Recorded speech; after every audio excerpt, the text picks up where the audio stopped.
Following a bit of a lull in requests for me to go a-frolicking, I decided to skip along to speak to Poppy and Lupin and see if I could shake things up. Upon getting there, I asked for updates on the frolic front.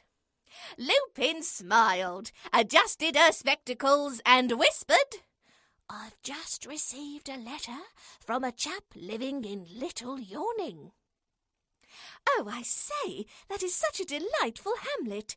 I remember visiting the area a while back," interrupted Poppy.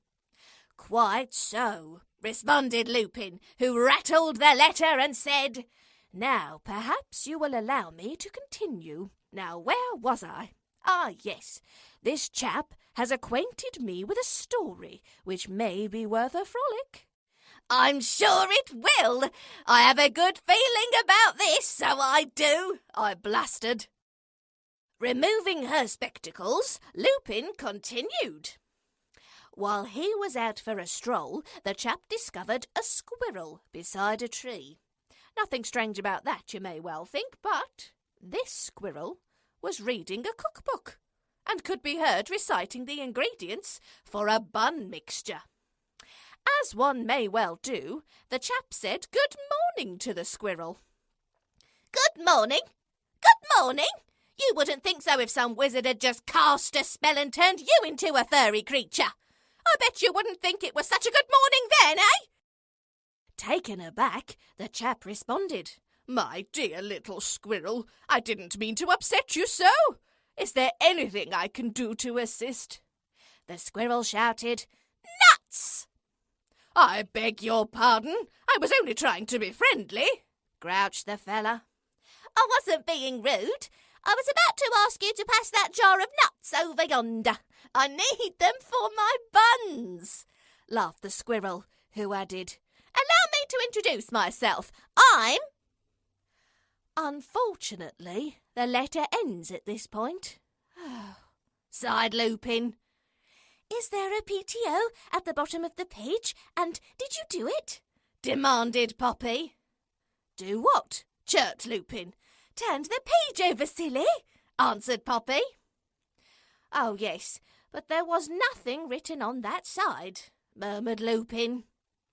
"Have you made sure no words are hiding in the envelope?" I inquired. Both L and P looked and felt inside the envelope, and together they announced, "Nope."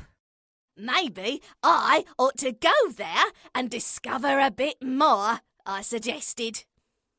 "Now that sounds like a good idea, Melo. Pack what you need and away you go," smiled Poppy. I headed back to the bay and informed Skipper and Krabby of my plans. Krabby decided that Skipper should fly me over to Little Yorning in the hot air balloon. I grabbed a few necessaries, bundled them into my rucksack, then bounced on board the balloon. Skipper blasted a spurt of hot air into the envelope, and off we went, up, up and away. While sailing through the sky, Skipper remarked, "I wish you success on your quest, and will you please ask the squirrel for the recipe?" He then picked up his banjo and started singing. "Flying through the air is fun, but I'd prefer to be eating a bun. He, he. Oh, look, we are nearly there!" I bellowed. Skipper started to let air out of the balloon, and we descended upon Little Yorning.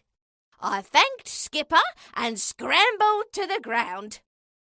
I wandered around till I came upon a couple chatting away. Excuse me, sorry to interrupt your nattering, but have you chatted to a squirrel recently?" Both looked bewildered till one said, "No, but the farmer down the road talks to his cows and horses." The other added, "And I've heard lots talk to their dogs than cats. Go and have a word with Tra-la-la. You'll recognise her as soon as you hear her." I thanked them both and trotted off. Within a few steps I heard a lady la-la-la-ing a tune. Excuse me, are you Miss Tra-la-la? I quizzed. Laughing, she replied, Well, that's what some folk call me. How can I help? I'm Melo, and I'm on a quest to find a chap who had a chat with a squirrel. It wasn't any old squirrel, though. This one spoke back. If it's who I'm thinking of, it's Silas. He lives next door. I'll call him. With that, Tra-la-la blasted out a piercing whistle, followed by a screeching shout of Silas! An old chap appeared and mumbled, Here I am. Now who are you and what do you want? I introduced myself and asked, Did you or did you not discuss a bun recipe with a squirrel a few weeks ago? Yes, and yes indeed, it was I, he responded. Aha! I'm glad that I've found you. Now, did a wizard cast a spell to turn someone into the squirrel? Oh, well, that's what the squirrel told me, sighed Silas, adding, He gave me his recipe for buns. Here, I've just finished baking a few. Would you like to pop inside and have a cup of tea and a few buns? Unable to resist, I willingly accepted the invitation. As tea spouted out of the teapot, I asked Silas if he would tell all. Don't leave any crumb of information out of your story, I pleaded. Sighing, Silas commenced. It had been a drowsy type of morning in Little Yorning. All was as it should be, with everything in its place, till I heard a squeaky voice. Well, I couldn't believe my ears and eyes when I saw a squirrel sat by a tree reading a recipe book, chuntering and grumbling. Now, believe this or believe it not, the squirrel had been a baker of great reputation. People had travelled from miles around to taste his cakes and buns, not to mention the eclairs and fancies.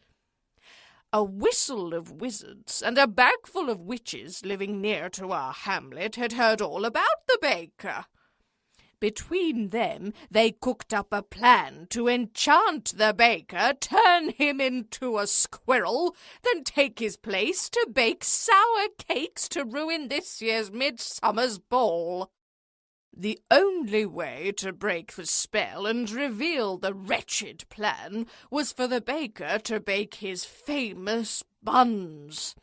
Once the guests at the party tasted and liked the buns, he would turn back into himself. Now this is where I was required to help.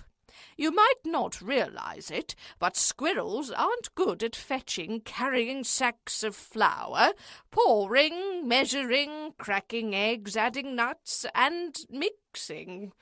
I became the baker's apprentice and assisted him. As it would be unseemly for a squirrel to present the buns at the party, that honour fell to me. As the crowds tasted the buns and applauded their taste, I announced the identity of the squirrel and exposed the wizards and witches who had tried to fool them all. As soon as their plot had been revealed, the wizards and witches shrieked and cackled their way out of the party. The squirrel turned back into the baker, balloons popped, laughter confettied down, and all returned back to normal, back in Little Yorning. Well, bravo to you, Silas. I can't wait to tell Ellen P. all about this. Waving a cheery goodbye to Tra-la-la and Silas, I wandered to the nearest hill, launched my kite to text my pals to come and collect me. Within a shake of a lamb's tail, Muscle roared up in his land yacht, and away we went back home singing a little ditty as we went. The magic's in the moment, and the moment's in the mix. Smiles are what follow when you perform magic tricks. Upon hearing my report, L and P were delighted. Poppy seized the moment to remind us that those who see the magic all around are the ones who dance, sing, smile, cheer. Butting in, Lupin added, "Those who can't see the magic are usually the grumps." Oh, how true, I thought. Lupin inquired if I had managed to get the recipe for the buns. "Well, sort of," I whispered. Sort of? Sort of what precisely is sort of?" quizzed Poppy. "Well, I got the ingredients, but not the amounts," I giggled. "I bet the squirrel forgot to say anything about the bubbles which are placed into the bun mixture," mused Poppy. Lupin and I shouted out, "Bubble? Bubbles?" "Yes, the bubbles that are gathered from the fountain of ifs and shoulds. Only the biggest bubbles are used. The smallest bubbles are released back into the fountain so they can develop into bigger bubbles," answered Poppy. "Oh, I know that fountain. It is a short distance away from the Newton Woods. Turn left after Throstle Nest Tree and there you are," I announced. "But do you know why the bubbles are the most essential ingredient?" demanded Poppy. "Is it to make you burp after eating a bun?" I suggested. Laughing, Poppy yelled, "You silly shilly!" No. If a person devouring a bun doesn't like the taste, they can wish for a different taste. "Let me get this right," puzzled Lupin. "If the bun tastes of banana and the person guzzling it wants it to taste of cherries, they can make it happen. Just like that."